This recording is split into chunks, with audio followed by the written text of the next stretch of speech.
Buenos días a todos. Aprovecho la renovación del público en este segundo bloque para agradecer nuevamente a todos y todas las presentes y al doctor Jaime Peire por sostener, ¿no?, este espacio tan valioso de intercambio y socialización académica en el tiempo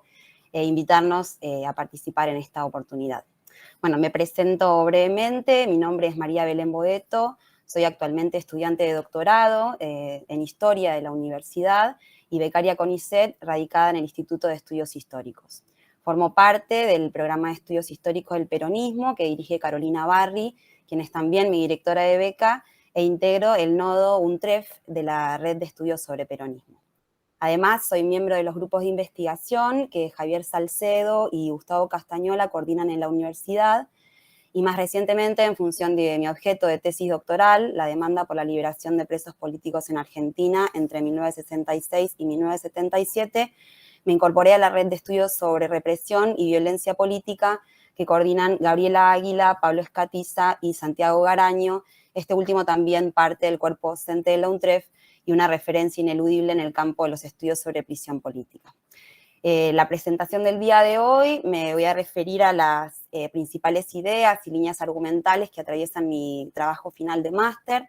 dirigido por Guillermo Mira de Lisotti y presentado en septiembre de 2019 en la Universidad de Salamanca, España, para la acreditación del máster en estudios avanzados e investigación histórica que pude cursar gracias a la asistencia financiera de las becas Santander de Movilidad Internacional.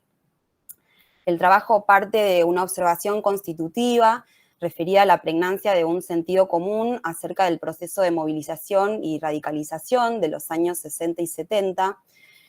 aunque desde fines de los 90 y principios de los 2000 este sentido común ha sido crecientemente problematizado, resultado de la consolidación de la historia reciente como campo disciplinar y de las posibilidades que la ampliación documental y el financiamiento de la actividad científica abrieron para la investigación.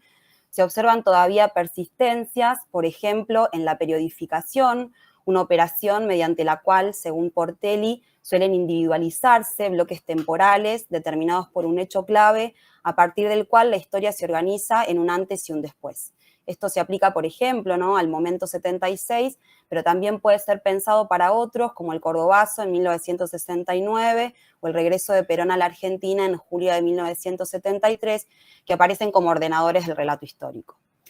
En la primacía de las explicaciones teleológicas que inscriben los hechos en una parábola aparentemente ineluctable, que va desde el triunfo de las aspiraciones populares con la victoria electoral de Cámpora en 1973, a su más terrible y violenta frustración con el golpe de Estado de 1976 y la implantación de lo que Calveiro denominó poder concentracionario.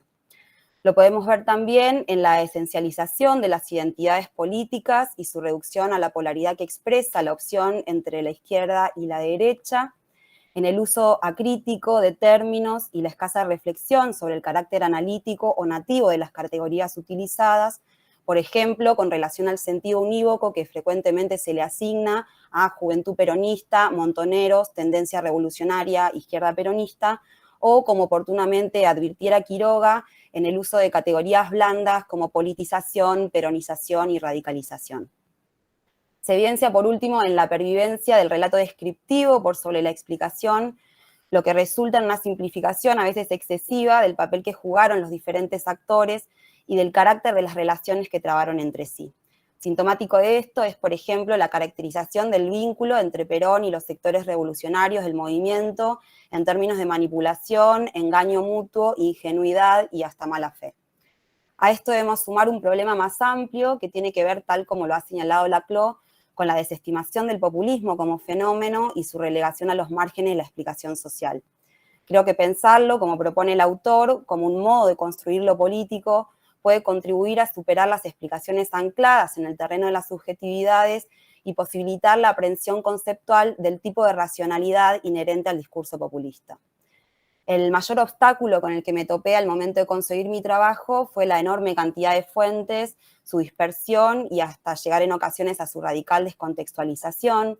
Esto me llevó a efectuar una jerarquización y selección del material documental en función de los objetivos que orientaban mi investigación, razón por la que me he valido de, en primer lugar, la lectura de periódicos, en particular la prensa y la opinión, para organizar la cronología y acercarme así a las percepciones de los contemporáneos cuando todavía se conjugaban en presente. Elegí estos dos medios gráficos porque representan opciones políticas y estilos periodísticos completamente diferentes. He analizado también en forma exhaustiva la revista Cristianismo y Revolución por el enorme valor que posee para documentar lo que pensaban, lo que hacían y en qué o quiénes se inspiraban, una parte importante de los sectores que más tarde confluyeron en la tendencia revolucionaria, en especial esos grupos originarios de Montoneros. Además, consulté de forma asistemática revistas que de alguna forma estaban vinculadas al movimiento, en la que fueron publicadas cartas, entrevistas, declaraciones que responden a lo que Sarlo denominó los discursos de la memoria. En esta categoría también podemos inscribir los textos autobiográficos publicados en 1975 y 77, respectivamente por Cámpora y Lanusse. Por último, pude acceder de forma temprana a un modesto número de documentos que no habían sido trabajados hasta el momento en que redacté mi tesis y que hoy integran la colección Juan Domingo Perón del Archivo General de la Nación, un fondo documental puesto a disposición de los y las cientistas sociales en 2015 por la Presidencia de la Nación, luego de que fueran hallados por personal del Ministerio de Defensa en un edificio de la Fuerza Aérea. En cuanto a los objetivos, me propuse poner en primer plano la cuestión de la rehabilitación política del peronismo y de Perón, un año después, desestimada a causa de la preponderancia que todavía tienen en la historiografía el análisis de la violencia armada. Para ello, procuré reconstruir su significación en el marco del plan político de Lanusse, el GAN, diseñado estratégicamente para evitar la asociación contraria a los principios de lo que Pontoriero dominó la doctrina antisubversiva del ejército argentino, ¿no?, entre las organizaciones político-militares, las masas peronistas y Perón. En segundo lugar, quise restituir el sentido que ciertas opciones políticas, privilegiadas sobre otras posibles, adquirieron a principios de los 70 para contrarrestar el efecto nocivo de ciertas interpretaciones deterministas, muchas veces inscritas en la noción de ciclo. Aunque hay autores como Mónica Gordillo que hacen uso analítico, productivo y consistente de este concepto, coincido con Valeria Manzano en que este punto puede llevarnos a representar de forma escindida la violencia revolucionaria y la violencia represiva como si se hubiesen presentado de una forma consecutiva en lugar de co-ocurrente. En tercer lugar, me propuse abordar reflexivamente la formación de la tendencia revolucionaria, definida como un espacio heterogéneo, hegemonizado por montoneros e integrado por todos aquellos sectores de la militancia juvenil y del peronismo combativo que reivindicaron la violencia revolucionaria como método, asumieron el peronismo como identidad política y el marxismo como herramienta de análisis de la realidad social. Se trata en efecto de una primera aproximación a la pregunta por el cómo y por qué Montoneros logró alcanzar mayor representatividad que otras organizaciones político-militares con las que compartía estas mismas definiciones. Fue también mi objeto evaluar el papel que jugaron en este proceso las demandas populares, especialmente por el regreso de Perón y la liberación de los presos políticos, en el contexto del enfrentamiento abierto con el régimen militar de la Revolución Argentina, promovido de la misma forma por organizaciones armadas, peronistas y marxistas, y por el líder exiliado.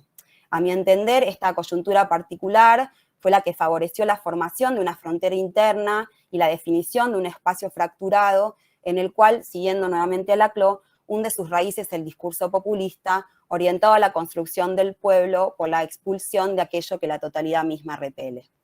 Por último, me he propuesto caracterizar la lógica política implícita en la cercanía que los sectores de la tendencia revolucionaria cultivaron respecto de Héctor Cámpora, tomando en cuenta dos elementos centrales de lo que Laclau ha descrito como la razón populista, como son la nominación y el afecto. La hipótesis que sostengo es que la formación de la tendencia revolucionaria del peronismo fue el resultado de un proceso de articulación hegemónica que la organización Montoneros consiguió establecer sobre la rama juvenil del Partido Justicialista. Esta en parte fue posible gracias a la popularidad que le otorgó la realización de acciones político-militares que favorecieron la identificación de los montoneros con el peronismo y de muchos peronistas con los montoneros. El ejemplo más saliente en este sentido es el secuestro y muerte de Aramburu, por la capacidad que tuvo de convertirse para el colectivo interpelado en un acto de verdadera justicia sustantiva. Si, como señalan muchos autores, la representación social de la injusticia fue un componente determinante para la activación política de distintos actores, que la organización se presentara en sociedad mediante el ajusticiamiento de Aramburu, no puede considerarse un hecho menor de cara a explicar su crecimiento exponencial. Claro que fue necesario también idear correas de transmisión entre el grupo armado y las masas como parte del proceso de extensión de la guerra. El desafío consistía precisamente en conciliar la estrategia de guerra revolucionaria con la política de masas. En este plano, creo que la estructuración de las VC y las VR brindó a Montoneros una herramienta que le permitió obtener cierto éxito en la concreción de este objetivo. A partir de ahí, extendieron su influencia sobre vastos sectores militantes, partidarios de la lucha armada como metodología, y sobre una parte importante de sectores no militantes que cifraban expectativas en una transformación radical de la sociedad. He tratado también de demostrar que la identificación entre Cámpora y la tendencia revolucionaria no puede explicarse por factores subjetivos ni por una coincidencia ideológica, sino que formó parte, igual que otros elementos que Rocío Otero analizó recientemente en su libro, del proyecto de construcción hegemónica de la organización Montoneros. El tío, como la bautizó la militancia en el acto de la Federación de Vox, realizado el 9 de julio de 1972, expresaba la relación que los jóvenes guardaban con Perón, mito y padre eterno, al que estos hijos aspiraban a suceder. Un clivaje claramente generacional, como reconoce acertadamente Valeria Manzano, explica por qué el peronismo fue la fuerza política que más se favoreció de la politización de las juventudes. No solo porque vieron en él un espacio natural de integración con el pueblo, sino porque fue allí donde las disputas ideológicas y políticas se configuraron y representaron en un lenguaje de marcado componente generacional. Esto puede ligarse también, como da cuenta el reciente libro de Sergio Friedemann, a distintas experiencias intelectuales ligadas a la aparición de padres fundadores desde el punto de vista teórico e ideológico, y experiencias religiosas donde un padre invitaba a visitar una realidad popular hasta entonces desconocida. Rupturas generacionales en las que distintas figuras de lo paterno venían a reemplazar desde afuera a las constituciones familiares e institucionales. También hubo situaciones como esta en las que los padres terminaron por acercarse a las posiciones de sus hijos, y no me parece en este sentido un dato menor que el círculo más cercano de Cámpora fueran su hijo, su sobrino y un prominente y joven abogado que sería después su joven ministro de Justicia, como es Esteban Rigui. Durante el curso de esta investigación,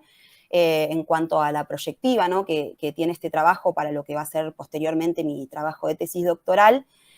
pude reconocer el carácter extendido de la demanda por la liberación de presos políticos en los meses preliminares a su realización efectiva tras la asunción del gobierno por parte de Héctor Cámpora el 25 de mayo de 1973. También pude constatar cómo esta centralidad en la esfera pública se correspondió cronológicamente con el momento de formación de la tendencia revolucionaria a partir de la construcción de una frontera interna antagónica y de la articulación equivalencial de demandas.